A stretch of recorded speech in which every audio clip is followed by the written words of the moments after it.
Hey guys, we're here again today at Hardracing, working on our KTM RC390 project bike, and today we're doing the Wideband Commander 2 / Autotune. The Wideband is in essence a Autotune, but with more bells and whistles. It has a low voltage output signal that goes to the ECM to basically spoof the signal to make it run in a richer air-fuel ratio without the ECU even knowing it, so that way you have control over the closed loop as well as the open loop section of your fuel map. As many of you know, the Power Commander only controls the open loop section, so you have your 80 and 100% throttle, and then you have your 7,000 or above and everywhere else, but this is going to let you control everywhere. And the beauty of it is, not only is it controlling and communicating with your ECU to run at a better air-fuel ratio, it's also monitoring the air-fuel ratio and sending it back to the Power Commander as well, so you can custom tune your map for specifically application for your bike, meaning where you live, what you've done to your bike, your altitude, temperature, barometric pressure, all that stuff comes into factor on running the best map, as well as gas. Everybody always overlooks that. It's great to share maps and try maps from somebody else who lives 1,000 miles away with some other modifications, but at the end of the day, the only way to get a perfect map for your bike with the gas you're running and the mods you've done where you live is either go to a dyno shop and have them make you a custom map, which is great for that day and that gas you have, or you install one of these and then it's constantly adapting to any changes, whether it's air temperature, barometric pressure, altitude, or the gas that you're using. It adapts and automatically is going to be changing your map to get the best performance out of your motorcycle. That's what the beauty of this thing is. So along with this Wideband Commander, you can also, since you're now monitoring the air-fuel ratio, you can also add other options like a POD 300 or a air fuel gauge, and that way you can see your air fuel while you're riding around and make changes, whatnot, with the display. Or you can just plug in this wideband and let it do its thing.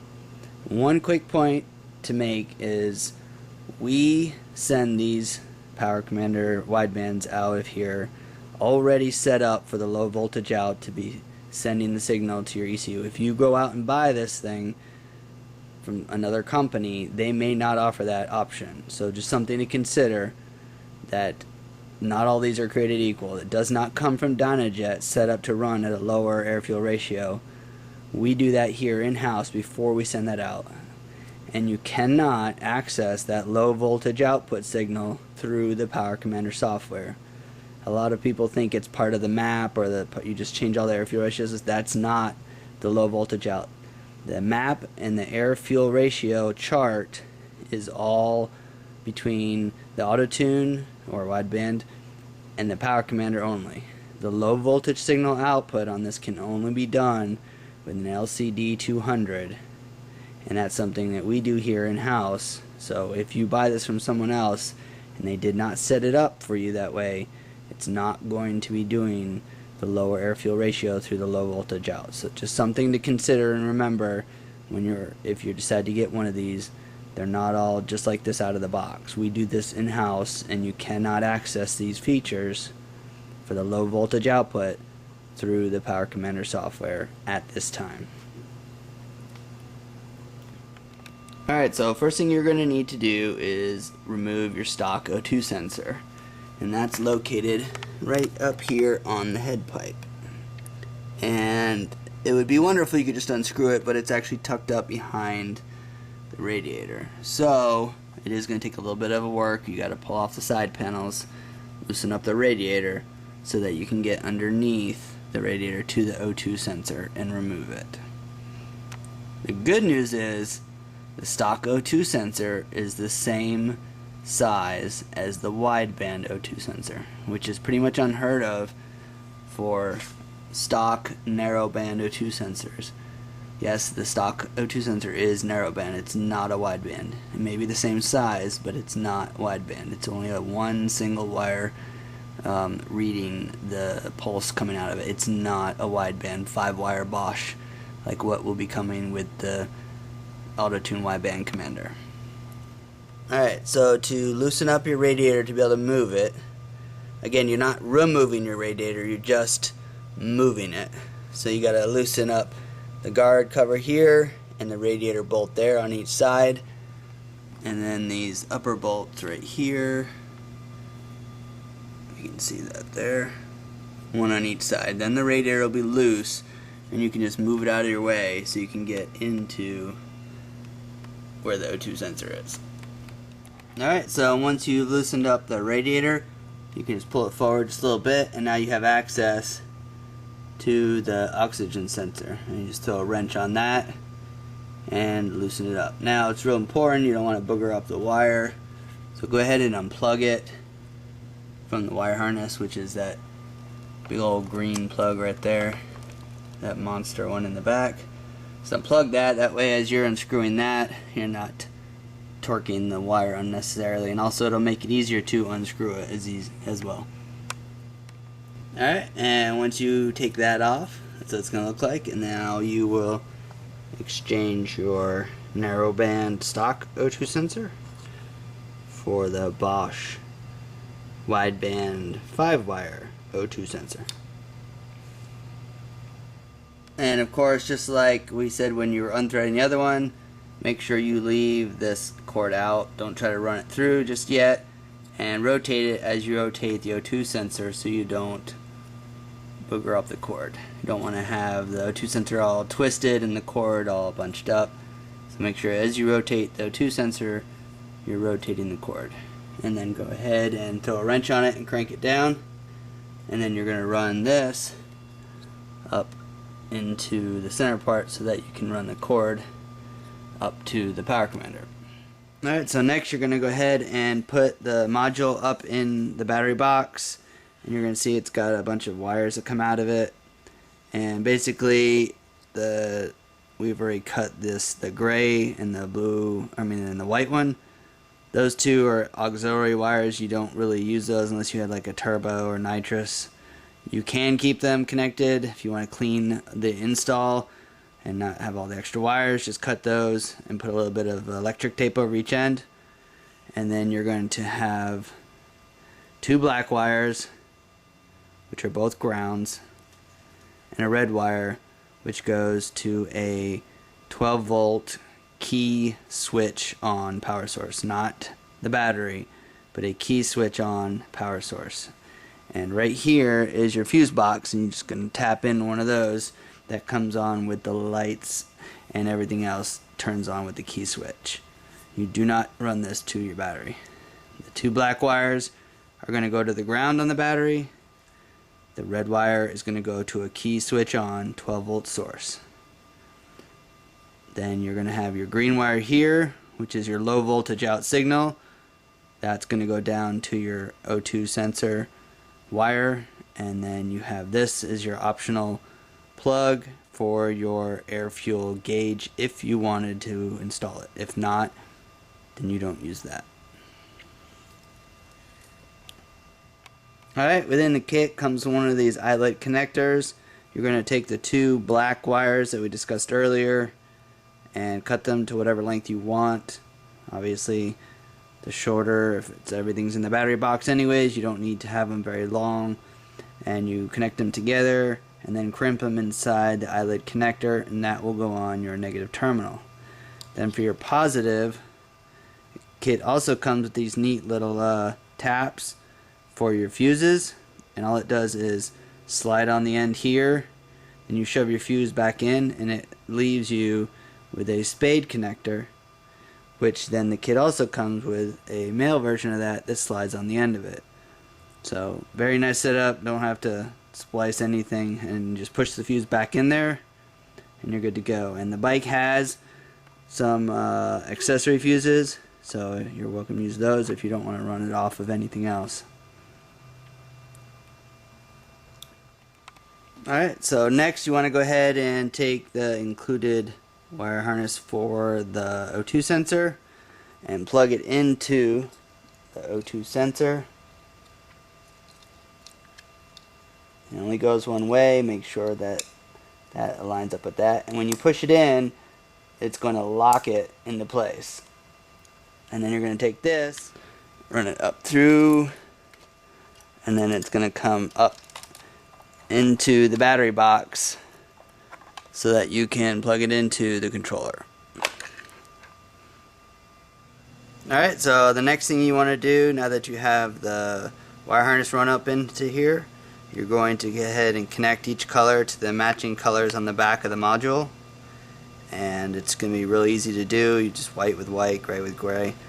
And so basically just take a little small screwdriver, slightly back these out like a half a turn to make sure they're loose, and just take one at a time, and don't jam it in there. You want to wiggle it until it pushes through. It's got a little membrane in there, and then once it pushes through, there won't be any exposed solder. So you just push that one through and tighten it down. Now it's real important that you tighten these down enough to keep it from pulling out, but don't strip them out. They're only tiny little screws, so you don't want to wrench the crap out of them. And when you're, again, pushing these things in, make sure you wiggle them to get through that membrane. If you just try to shove them in there, you can bend the wire, and it just makes it that much harder to put them in there.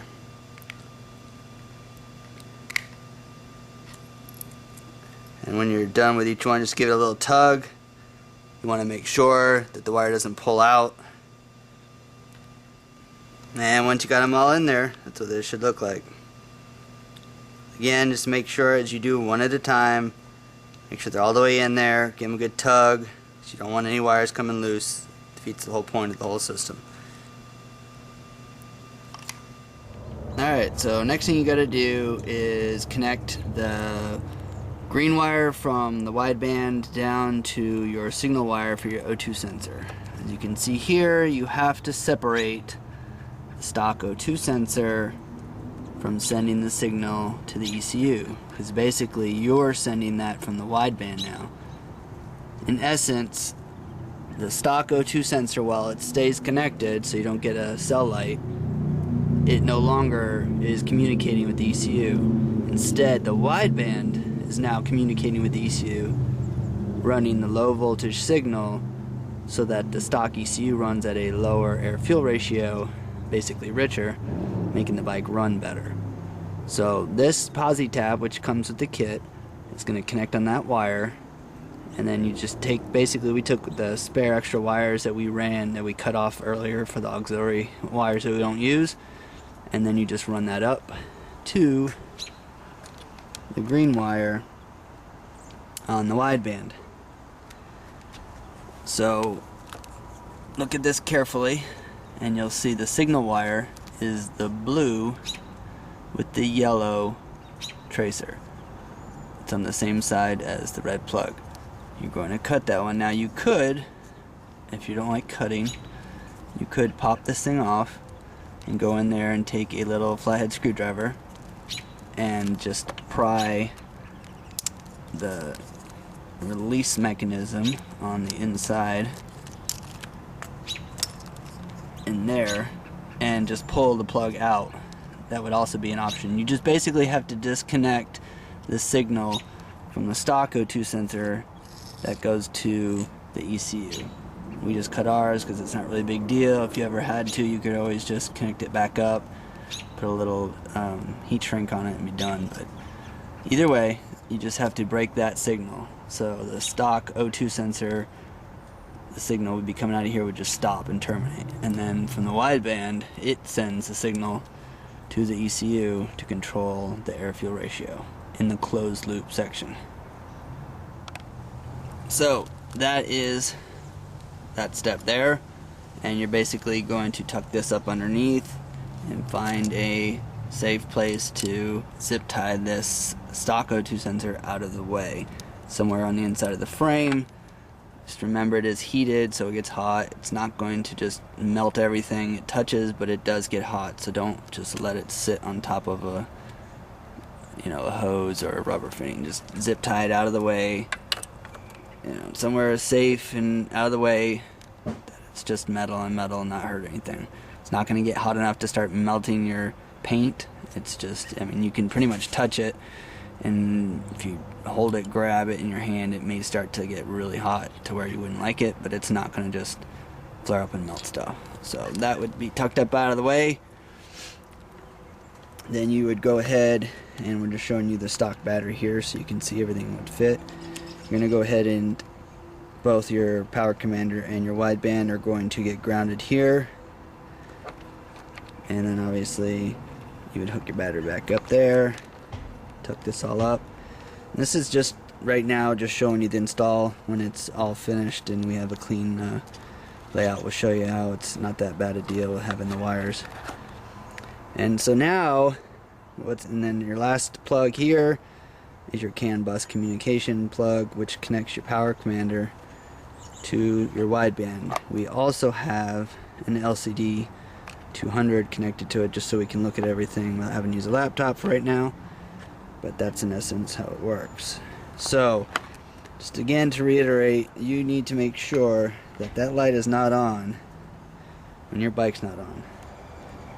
That means you tapped the correct fuse. So when you turn the bike, not starting it, but when you turn it on, you'll see the light. Now you know you tapped the right fuse. And after about 10 seconds it should stop blinking and go solid.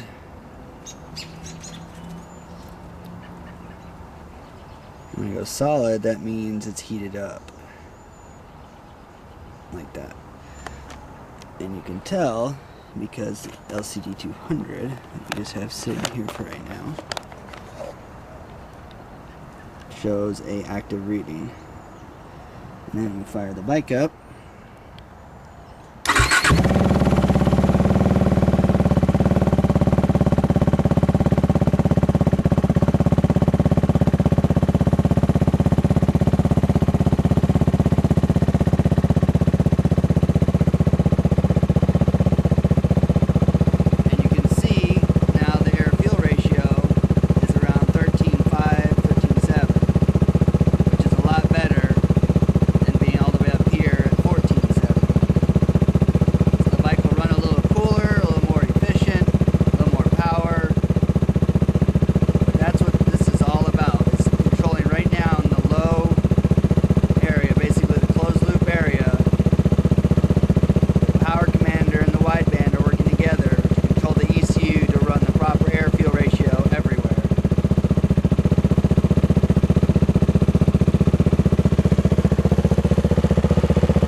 And here we have our final installation, nice and clean. Obviously the smaller battery really helps, but you can still jam everything in there if you have a stock battery.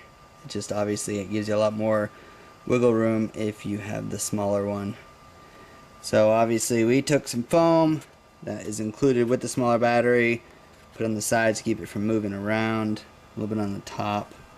So the Power Commander sits against the battery here. The wideband, obviously everything's included. Double-sided Velcro goes against the front of the tray. And then we run the power tap to the last fuse, real quick and easy, no big deal. And other than that, I mean, it's pretty clean up here. And still got room for a little more if you needed to put anything up there, if you had an alarm or whatever else, your registration. Still got room. Alright, and then down here, put everything back. Obviously we removed the charcoal canister. That thing's just a total pain in the butt. And then the O2 sensor, we found actually a good spot for it. Right there. Doesn't bother anything. Get here a better view of this. Right there. Sits above the radiator, it's against the frame. It's not going to bother anything. Zip tie it up there. No big deal. It's not flopping around. It's not going to get near wires.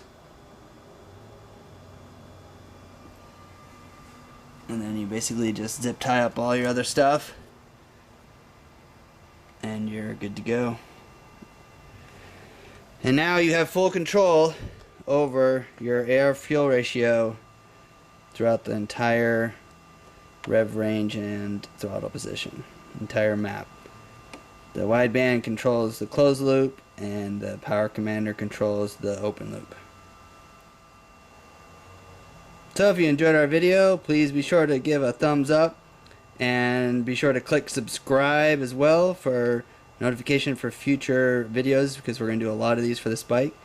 And if you have any other questions, comments, or product inquiry, just give us a call, send us an email, check out our website at hardracing.com, and we're also on Facebook and the forums. And we'll get you taken care of.